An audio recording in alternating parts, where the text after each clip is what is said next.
देगा, कुछ काम करने जाएंगे करने नहीं देगा, किसी से हमारी शिकायत करेगा, हमारी डांट पिटवाएगा, मतलब कुछ ना कुछ गड़बड़ करता रहता है। और उसको देखते ही और हमारा पूरा वाइब्रेशन लो हो जाता है, अरे यार ये कहां से आ गया यार। कोई व्यक्ति जीवन में ऐसा होता है जिसको केवल देख के, नाम सुन के मन प्रसन्न हो जाता है, जी करता है कि इसके साथ में बैठा रहूं, बातें करता रहूं। वो व्यक्ति आपको बड़ा सुख देता है, बड़ा आनंद देता है। कई लोगों के, जैसे मैं काउंसलिंग करता हूं तो मेरे पास में लोग बताते हैं कि कई लोगों के मम्मी पापा ऐसे होते हैं कि उनको जीने नहीं देते। अभी थोड़े दिन पहले किसी का कॉल आया था, महीना भर हो गया होगा, तो बोले कि सर मेरे मम्मी पापा जो है ना वो मेरी शादी की बात ही नहीं करते, मेरी उम्र हो गई लेकिन शादी की बात ही नहीं करते। जब मैं उनसे बोलता हूँ कि शादी वादी, बोलते कि तू देख ले, तेरे हिसाब से जो जहां तू बोलेगा वहां कर देंगे, तू देख ले लड़की, हमारे पास टाइम नहीं है। बोलो, एक ऐसे भी माता पिता है। और एक तरफ एक लड़का है जिसने लड़की देख रखी है, पापा मेरी वहां शादी करा दो, नहीं वहां नहीं कराएंगे, जहां हम चाहेंगे वहीं होगी, हम देख रहे हैं तेरे लिए लड़की। तो ये इधर उधर का सेट क्यों नहीं हो जाता है? कई बार ऐसा होता है कि हम कहते हैं कि भगवान भी क्या करता है, जिनके पास में धन है उनके पास तो और धन आ रहा है, और जिसके पास नहीं है बेचारे के पास, जैसे वो बोलते ना, एक तरफ तो गरीबी में आटा गिला, अमीर और अमीर होता जा रहा है। तो भगवान ऐसा क्यों नहीं कर देते कि वो जो जिसको जरूरत नहीं है उसका थोड़ा सा इस गरीब को दे दे, बेचारा इसका सेट हो जाएगा। देखिए सबका व्यक्तिगत होता है। ऐसा मत सोचना आप कि जैसे मान लो कि ये एक व्यक्ति है, रईस व्यक्ति है, ठीक है, ये देखो बहुत बड़ा आदमी, मतलब बड़ा शरीर में नहीं, ऐसे पैसे में बड़ा है ना। इधर ये एक बेचारा गरीब दुबला आदमी, गरीब के साथ लोग दुबला वैसे ही लगा देते हैं, वो एक गरीब दुबला। अब इसके पैसे की इतनी दिक्कत आ रही कि पूछो मत, इसके पास खाने के तक पैसे नहीं है, और इसके वैसे भी कमी नहीं है, लेकिन भगवान और इसके प्रोजेक्ट नए नए आ रहे हैं, खूब सारा पैसा आ रहा है, धन ही धन आ रहा है इसके चारों तरफ से, पैसा ही पैसा। तो भगवान ऐसा क्यों नहीं कर देता कि थोड़ा सा इसका पैसा इसके भेज दे, ताकि इसकी भी सेटिंग हो जाए, इसके तो वैसे भी जरूरत नहीं है। ऐसा हम लोग सोचते हैं। देखिए क्या होता है, हर एक चीज व्यक्तिगत है। यहाँ पे मैं आपको बताऊं कि हमको, जैसे अभी हम बात कर रहे थे कि ऐसे लोग क्यों मिलते हैं हमको, कोई हमको परेशान करता है, कोई हमको बड़ा खुश रखता है। किसी, जैसे मैंने कहा, किसी के मम्मी पापा इतने बढ़िया कि पूछो ही मत, और किसी के मम्मी पापा ऐसे खराब जितना दुश्मन भी नहीं होता है। किसी की बहन इतनी बढ़िया कि पूछो मत, किसी की बहन ऐसी है कि उसने भाई का घर ही तोड़वा दिया। ये सब कैसे हो रहा है? किसी का पति इतना बढ़िया है, किसी की पत्नी इतनी बढ़िया, किसी का पति इतना खराब जीने नहीं देता है, किसी की पत्नी इतनी खराब कुछ करने ही नहीं देती है। ये सब क्या हो रहा है? तो देखिए मैं आपको बताता हूँ ये सब क्या हो रहा है। यहाँ पे मान लीजिए कि ये एक व्यक्ति है, ठीक है, एक उदाहरण से समझते हैं इसको। अब ये व्यक्ति, इसके कर्म की पोटली इसके सर पे है।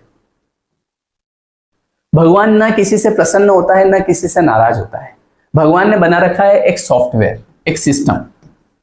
तो ये जो इंसान है ना, इसकी सेटिंग नहीं होगी किसी दूसरे से। सेटिंग मतलब कि किसी दूसरे व्यक्ति के पास में पैसा ज्यादा आ रहा है और इसके पास कम है तो चलो थोड़ा इसको दे दो, नहीं, ऐसा नहीं।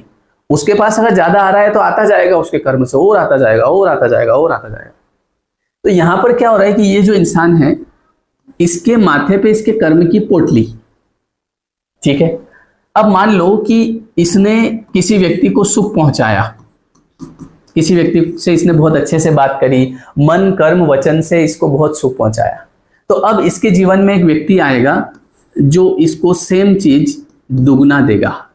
ये एक इसको दे रहा है तो ये इसको दो देगा। इसने अगर किसी व्यक्ति को कष्ट पहुंचाया, दुख पहुंचाया, मन दुखाया, तो वैसा का वैसा इस व्यक्ति इसके जीवन में आएगा और इसको सेम चीज दुगनी प्रोवाइड करवाएगा। ब्याज भी तो लगता है भैया। तो हमारे ही कर्म जो होते हैं, हमारे ही कर्म किसी व्यक्ति की खोपड़ी में बैठ के हमको दुख या सुख पहुंचाते हैं। आज मान लो अगर किसी व्यक्ति के पिताजी हैं और ये पिताजी जो है, ये पिताजी इसको कष्ट दे रहे हैं, तो कष्ट पिताजी नहीं दे रहे हैं, कष्ट इस व्यक्ति का जो कर्म है, वो कर्म पिताजी के माध्यम से, पिताजी को निमित्त बना के, सेम एक्सपीरियंस जो इसने किसी को दिया होगा कभी, वो व्यक्ति महसूस कर रहा है पिताजी के माध्यम से। समझ रहे हो? जैसे मान लीजिए कि इसकी पत्नी ने इसका जीना दूभर कर दिया, ये देखो आप, एक मिनट। अब ये बहुत मेकअप कराती है ना, 5,000 रुपए का मेकअप, 10,000 का मेकअप, परेशान हो गया बेचारा, इसको सब चाहिए, महंगे महंगे बैग चाहिए, महंगी महंगी गाड़ियां, घर घोड़े सब चाहिए इसको। अब ये व्यक्ति इससे परेशान हो गया, तो ये परेशानी, अब ये बोल रहा है यार इसको समझ में क्यों नहीं आती है, इसको समझ में कहाँ से आएगी, क्योंकि वो जो कर्म है वो इसकी बुद्धि में बैठा है। आप हमारा ही कर्म, इसका ही कर्म इसकी बुद्धि में बैठ के और इसको परेशान कर रहा है, क्योंकि इसने किसी न किसी का पैसा लिया होगा, तो वो पैसा अब ये दे नहीं रहा है या इसने दिया नहीं है, तो अब वो पैसा नहीं दिया है तो वो किसी न किसी माध्यम से तो निकलेगा भाई। Every action has an equal and opposite reaction. भाई इसने किसी का 50,000 रुपये लिया, अब वो 50,000 रुपये इसने दिया नहीं, बेचारा वो मांग मांग के परेशान हो गया, भैया मेरे पैसे दे दो, हाँ दे देंगे, खा के नहीं जा रहे तुम्हारे, दे देंगे। वाह भैया, परेशान हो गया वो, इतनी बद्दुआएं निकली इसके अंदर से पूछो मत। अब ऐसा थोड़ी कि ये 50,000 रुपये इसके पास बच जाएंगे, बढ़िया हुआ उसके नहीं दिए, ये 50,000 गुणित 2, कई बार ज्यादा भी होता है, 1,00,000 रुपए। अब क्या होगा, अब ये बोलेगी मेरे को मेकअप कराना है, शादी में जाना है रात को, 5,000 रुपये दो, 5,000 रुपये ले गई, शाम को मेकअप कराया और सुबह मुंह धो लिया फिर इस। अब बताओ आप ये भी सोच रहा होगा यार एक आध महीना रहने देती है, प्लास्टिक पहन लेती सर पे, है ना, रात को सोते टाइम, सुबह फिर उतार लेती धीरे से, तो कम से कम मेरे अखरते तो नहीं 5,000 रुपये। अब इसने कुछ नहीं किया, यहाँ पे मुंह पे लिपा पोती करी और सुबह जाके उसको धो दिया, ये हो गए 5,000। तो ये इसमें से माइनस होते हैं। तो इसीलिए कई बार हम बोलते हैं यार मेरे जीवन में एक व्यक्ति है यार, उसने मेरा जीना दुश्वार कर दिया, इसको समझ में क्यों नहीं आती, इतनी सी छोटी सी बात क्यों नहीं समझ में आ रही इसको।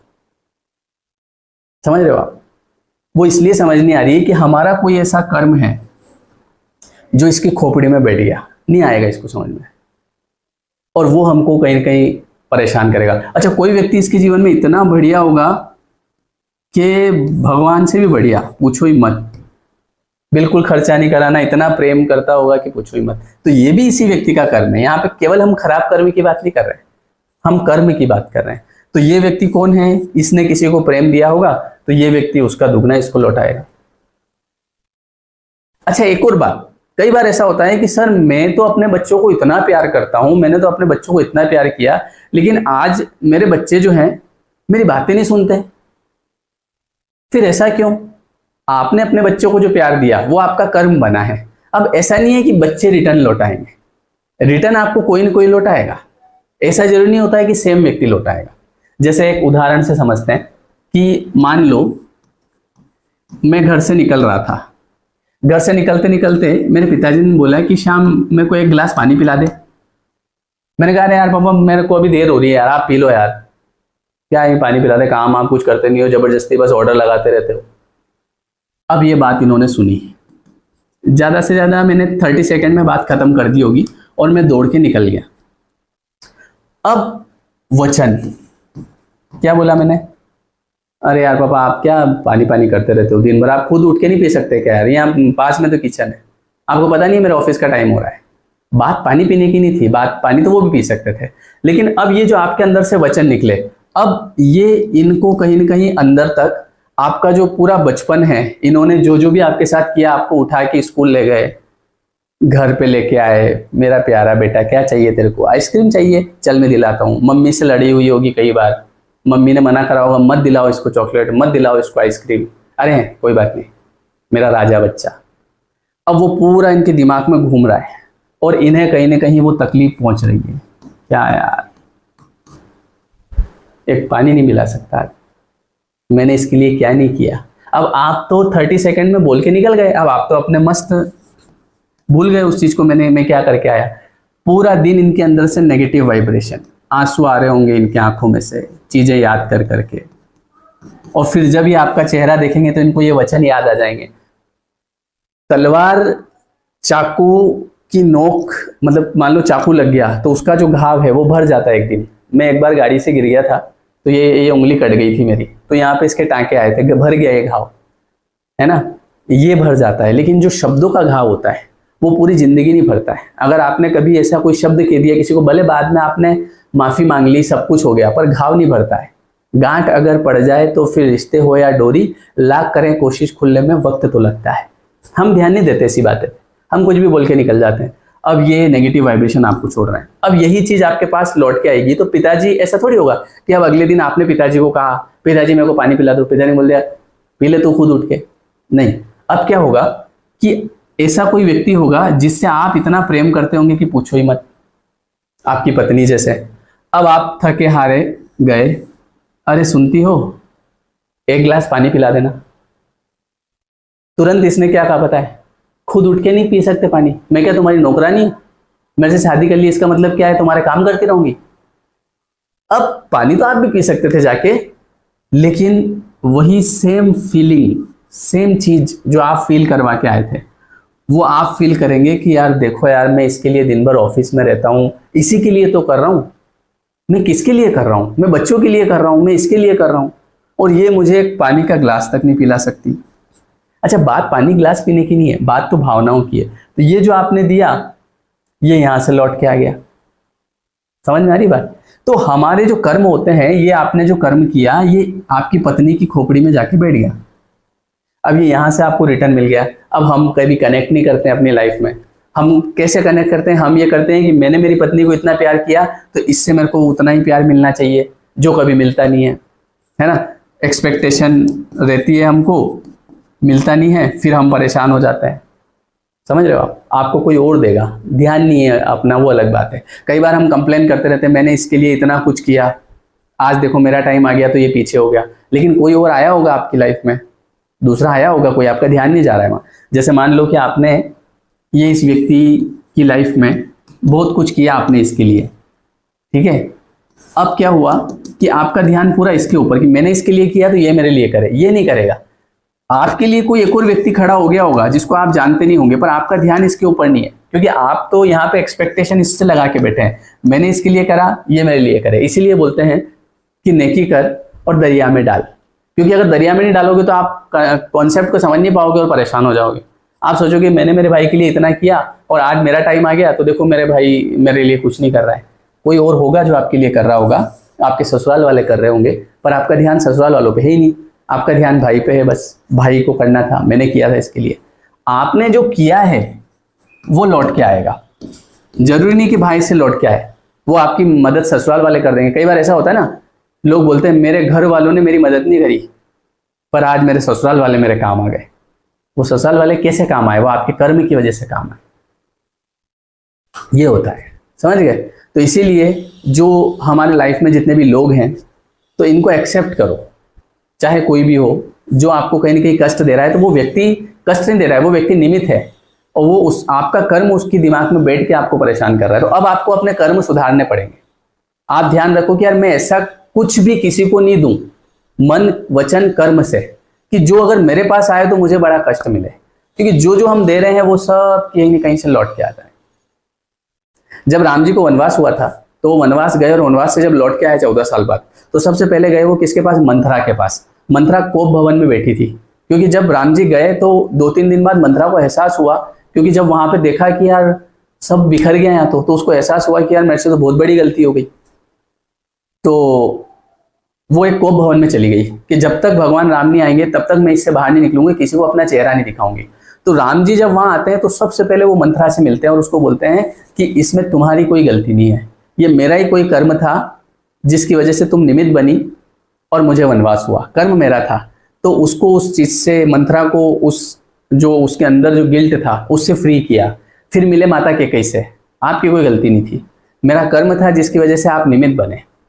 तो इसलिए अपने मन में ये मत रखो कि मेरी वजह से सब खराब हो गया, वजह आप नहीं हो, वजह तो मेरा खुद का कर्म है। ये चीज होती है। और जब ये आप ये चीज समझ जाएंगे तो आपकी आधी समस्या खत्म हो जाएगी। आपको ये नहीं लगेगा कि ये व्यक्ति मुझे परेशान कर रहा है। आप उस चीज को इस तरीके से देखेंगे कि ये मेरा ही कर्म मुझे परेशान कर रहा है, तो आप वापस से रिएक्ट नहीं करेंगे। कई लोग क्या करते हैं, रिएक्ट पे रिएक्ट करते जाते हैं, करते जाते हैं, करते जाते हैं, और वो उसी लूप में फंसते जाते हैं, क्योंकि फिर नया कर्म बनेगा। और जब आपको कोई कुछ कह रहा है तो सुन लो, उसको कट जाएगा, कट जाएगा तो जल्दी फ्री हो जाओगे, और नहीं काटोगे वापस वापस रिटर्न जवाब देते रहोगे, तो वो उस लूप में फंसते जाओगे। तो इसीलिए सब कुछ हमारा कर्म होता है। वीडियो कैसा लगा कमेंट करके बताएं। और हमारा जो लॉ ऑफ अट्रैक्शन का नया कोर्स है वो 15 तारीख से शुरू होगा, 15 अक्टूबर। डिस्क्रिप्शन में आपको लिंक दिया है, सॉरी 15 सितंबर, डिस्क्रिप्शन में आपको लिंक दिया है, आप ज्वाइन कर सकते हैं। और